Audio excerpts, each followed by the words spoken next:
Okay, so what I'm going to do is I'm going to attempt to throw a Burton-in-Lonsdale ginger beer bottle in the techniques that the Burton potters actually used. So I've got, I don't know how much clay I've got here, I've guessed it's probably about 1.5 pounds. So I'm going to cone up first, just to make sure there's no air in it, and draw it down.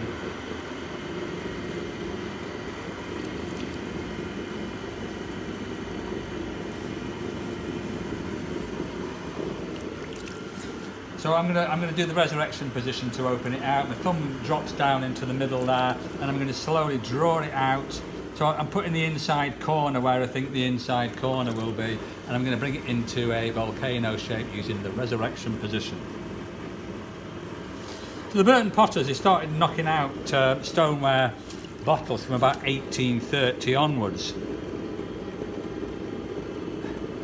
And when my mum opened Bentham Pottery in 1976, the very last potter of Burton-in-Lonsdale, he comes into the pottery with his grandchildren, and he asks for some clay so he can show his grandchildren what he used to do for a job. And my mum couldn't get rid of him for the entire summer of 1976. He kept coming back into the pottery, talking to her and throwing pots with her.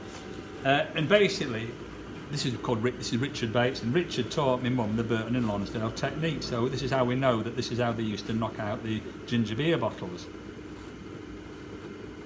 So I've got like a fairly tall cylinder then, and then what I'm going to do is I'm going to do the Burton bottle throttle. So I need 3 points of contact, 1, 2, 3. Fairly low down on the pot. If you get a bird's eye on that, Keith, that'd be good. So maybe come around to the other side of the wheel, because it's much more around there. Can you see that?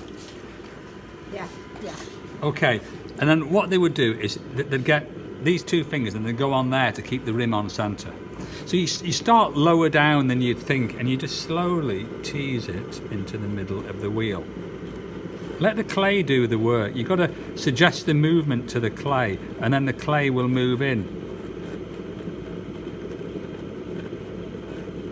So I'm doing it until it closes onto my finger, and I'm going to do it one more time. I'm going to get a bit of water on, and I'm going to do it one more time.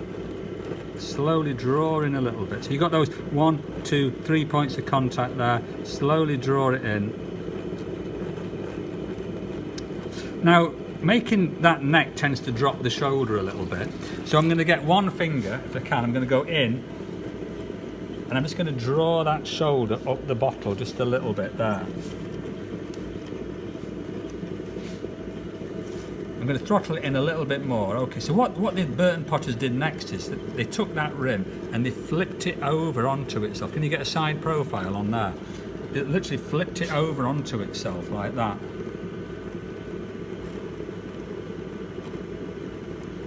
Flatten the top there.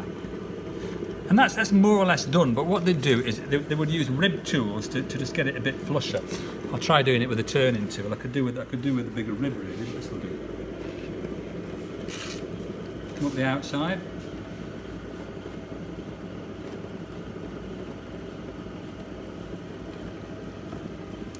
Onto there as well.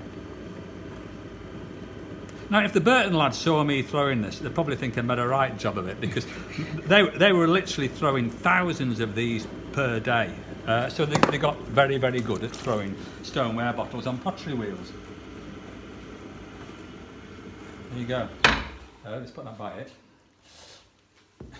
It's not quite the same shape, but it's one. I've not done many bottles to be honest with you. And really, what I wanted to show you was a Burton-in-Lonsdale bottle throttle technique. If you've enjoyed this technique and you want to come and do a pottery course at Bentham Pottery, I am your man. Cheers.